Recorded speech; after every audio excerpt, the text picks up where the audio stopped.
I got so much motherfucking design on right now.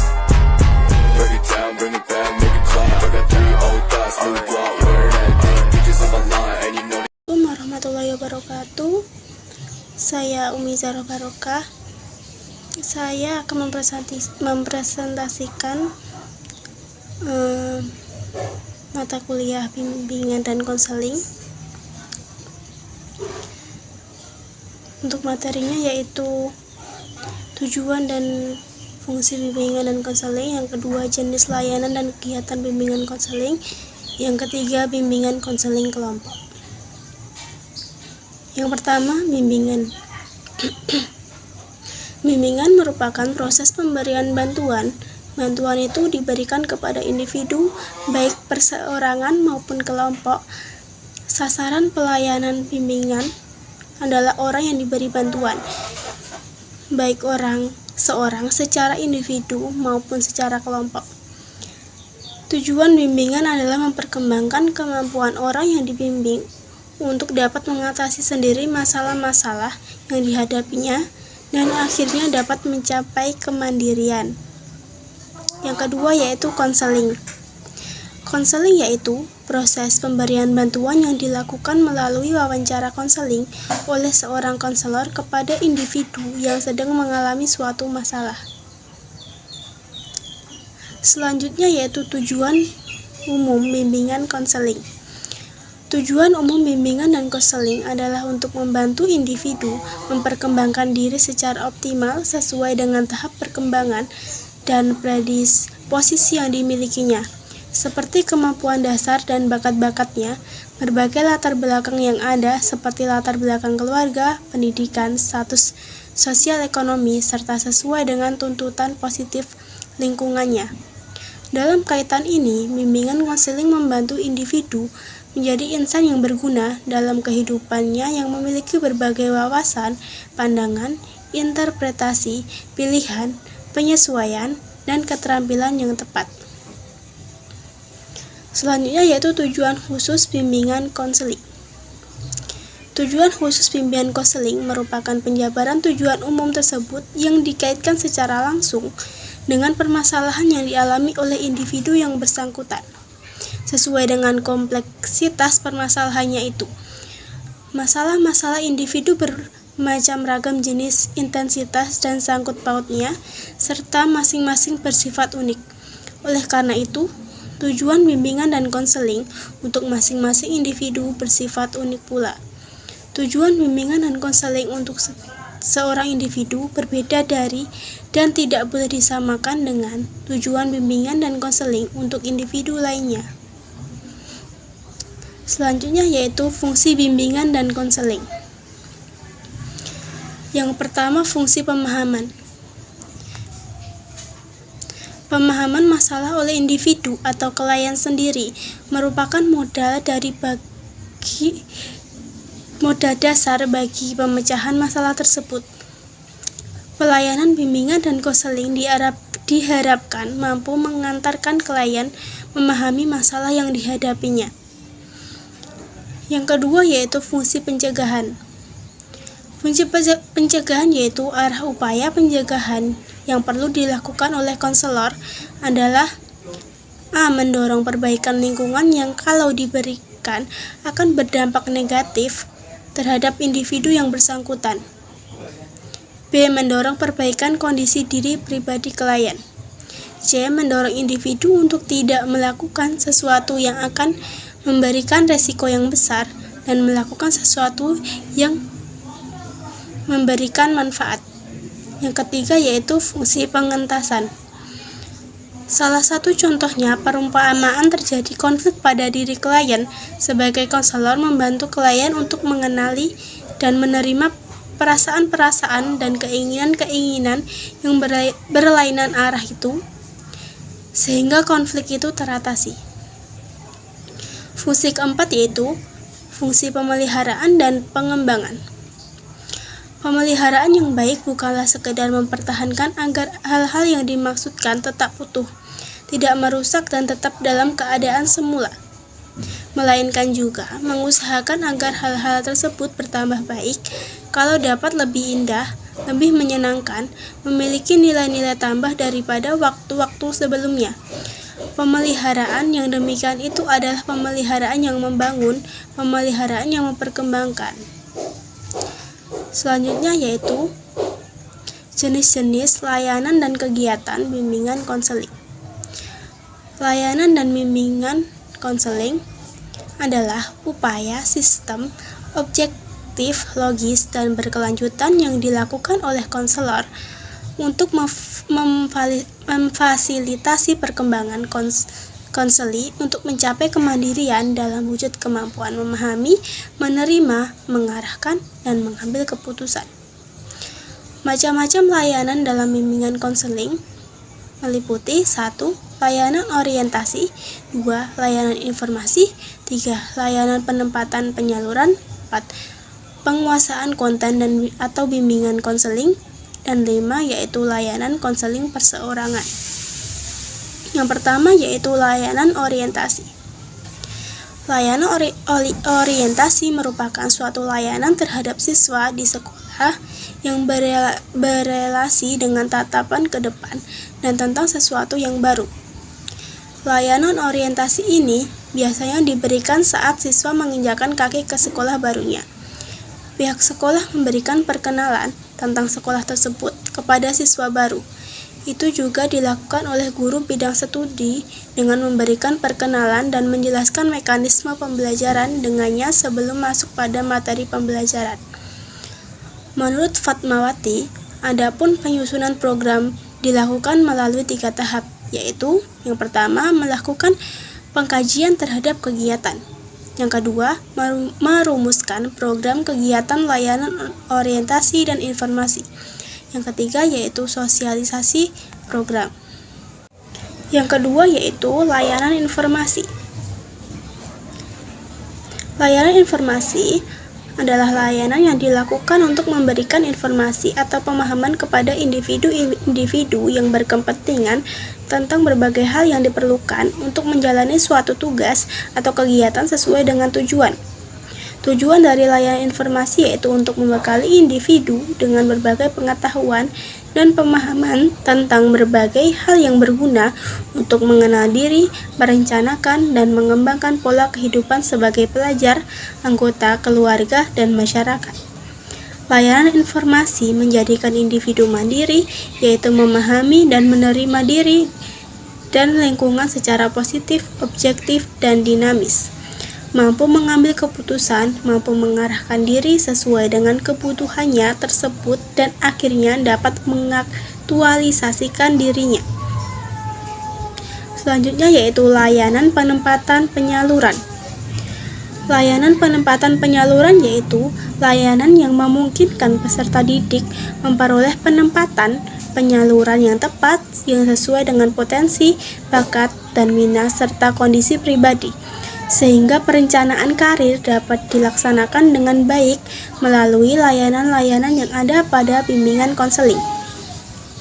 Pelaksanaan layanan penempatan atau penyaluran di sekolah harus mendapat dukungan dari pihak sekolah agar terlaksana dengan baik, karena dukungan layanan ini termasuk yang penting untuk perencanaan karir siswa. Tujuan agar setiap individu dapat mengembangkan diri secara optimal, tentunya dengan kemampuan yang ada dalam individu. Penempatan dan penyaluran siswa di sekolah dapat berupa 1. Penempatan siswa di dalam kelas, 2. Penempatan dan penyaluran ke dalam kelompok belajar, 3. Penempatan ke dalam ekstrakurikuler, 4. Penempatan ke dalam jurusan atau program. Yang keempat yaitu penguasaan konten atau bimbingan klasikal. Layanan penguasaan konten adalah salah satu layanan bimbingan dan konseling yang bertujuan untuk membantu siswa memiliki kompetensi atau konten tertentu agar bermanfaat untuk perkembangannya, baik diri sendiri maupun lingkungan. Layanan penguasaan konten dengan kegiatan Parenting Day, Bulan Gizi, dan lainnya. Media yang digunakan oleh guru bimbingan dan konseling dalam layanan penguasaan konten yaitu media visual adalah media visualisasi pesan, informasi, atau konsep yang ingin disampaikan kepada siswa dapat dikembangkan dalam berbagai bentuk, seperti foto, gambar atau ilustrasi, sketsa atau gambar, garis, grafik, bagan, chart, dan gabungan dari dua bentuk atau lebih. Sedangkan media audio visual adalah media yang melibatkan pendengaran dan penglihatan sekaligus dalam satu proses. Yang kelima atau selanjutnya yaitu layanan konseling perorangan. Konseling perorangan merupakan layanan konseling yang diselenggarakan oleh konselor terhadap seorang klien dalam rangka pengentasan masalah pribadi klien. Masalah dominan yang dialami oleh siswa menurut guru bimbingan dan konseling yaitu tentang keterlambatan, kedisiplinan, susah berkonsentrasi, dan membolos. Tujuan umum dari pelaksanaan konseling perorangan adalah apabila masalah klien itu dicirikan sebagai sesuatu yang tidak disukai adanya, sesuatu yang ingin dihilangkan, atau sesuatu yang dapat menghambat atau menimbulkan kerugian, maka upaya pengentasan masalah klien melalui konseling perorangan akan mengurangi intensitas ketidaksukaan atau keberadaan sesuatu yang dimaksud, atau meniadakan keberadaan sesuatu yang dimaksud, atau mengurangi intensitas hambatan atau kerugian yang ditimbulkan oleh sesuatu yang dimaksudkan itu. Selanjutnya yaitu kegiatan pendukung bimbingan dan konseling adalah upaya sistematis, objektif, logis, dan berkelanjutan yang dilakukan oleh konselor untuk memfasilitasi perkembangan konseli untuk mencapai kemandirian dalam wujud kemampuan memahami, menerima, mengarahkan, dan mengambil keputusan. Macam-macam kegiatan pendukung. Yang pertama yaitu aplikasi instrumental. Aplikasi instrumental merupakan kegiatan pendukung yang dilaksanakan untuk mengumpulkan data dan keterangan tentang siswa, keterangan tentang lingkungan siswa, serta lingkungan yang lebih luas. Pengumpulan data dapat dilakukan dengan berbagai instrumen, baik bentuk tes maupun non-tes.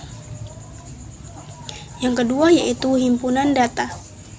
Data tentang siswa sangat diperlukan dalam penyelenggaraan bimbingan konseling. Data yang sudah dikumpulkan baik melalui tes maupun non-tes perlu disimpan di dalam himpunan data atau dikenal dengan cumulative record. Yang ketiga yaitu kunjungan rumah. Kunjungan rumah adalah kegiatan pendukung bimbingan konseling untuk memperoleh data, keterangan, serta kemudahan bagi teretaskan masalah siswa melalui kunjungan ke rumah siswa. Kunjungan rumah tidak dilakukan bagi seluruh siswa, tetapi hanya untuk siswa yang permasalahannya menyangkut dengan rumah atau dengan orang tua. Selanjutnya yaitu konferensi kasus. Konferensi kasus adalah kegiatan pendukung bimbingan konseling untuk membahas permasalahan yang dialami siswa dalam suatu forum pertemuan yang dihadiri oleh berbagai pihak yang diharapkan dapat memberikan bahan keterangan dan kemudahan bagi terestakannya permasalahan siswa. Pertemuan dalam konferensi kasus bersifat terbatas dan tertutup. Yang kelima yaitu aliran tangan. Alih tangan merupakan kegiatan pendukung untuk mendapatkan penanganan yang lebih cepat, tepat, dan tuntas masalah yang dihadapi siswa dengan memindahkan penanganan kasus dari satu pihak ke pihak lainnya. Yang keenam yaitu konferensi kasus. Kegiatan pendukung tampilan kepustakaan atau PTK merupakan plus dari bimbingan konseling pola 17. Tampilan kepustakaan ini dimaksudkan membantu permasalahan klien dengan cara memanfaatkan permasalahan klien dengan cara memanfaatkan pustaka, karena pustaka itu merupakan gudang ilmu yang terekam melalui buku, majalah, koran, tabloid, dan film. Selanjutnya yaitu bimbingan konseling kelompok. Bimbingan konseling kelompok merupakan suatu layanan bantuan yang amat baik untuk membantu pengembangan kemampuan pribadi, pencegahan, dan mengenai konflik-konflik antara pribadi atau pemecahan masalah. Secara konseptual dan praksis, layanan konseling dibagi menjadi dua, yaitu konseling individual merupakan hubungan antara seorang konselor dengan seorang klien untuk mencapai pemahaman tentang dirinya sendiri dalam hubungan permasalahan dan pengambilan keputusan. Kedua, konseling kelompok merupakan upaya bantuan konselor kepada seseorang klien dalam suasana kelompok yang bersifat pencegahan dan pengembangan dan diarahkan kepada pemberian kemudahan dalam rangka perkembangan dan pertumbuhan. Selanjutnya yaitu tujuan konseling kelompok. Dalam literatur profesional mengenai konseling dalam kelompok, sebagaimana tampak dalam karya Earle and Olson, dapat ditemukan sejumlah tujuan umum dari pelayanan bimbingan konseling kelompok sebagai berikut. Masing-masing konseling memahami dirinya dengan lebih baik dan menemukan dirinya sendiri berdasarkan pemahaman diri. Dia lebih rela menerima dirinya sendiri dan lebih terbuka terhadap aspek-aspek positif dalam kepribadiannya. Para konseling mengembangkan kemampuan berkomunikasi satu sama lain, sehingga mereka dapat saling memberikan bantuan dalam menyelesaikan tugas perkembangan yang khas untuk fase perkembangan mereka.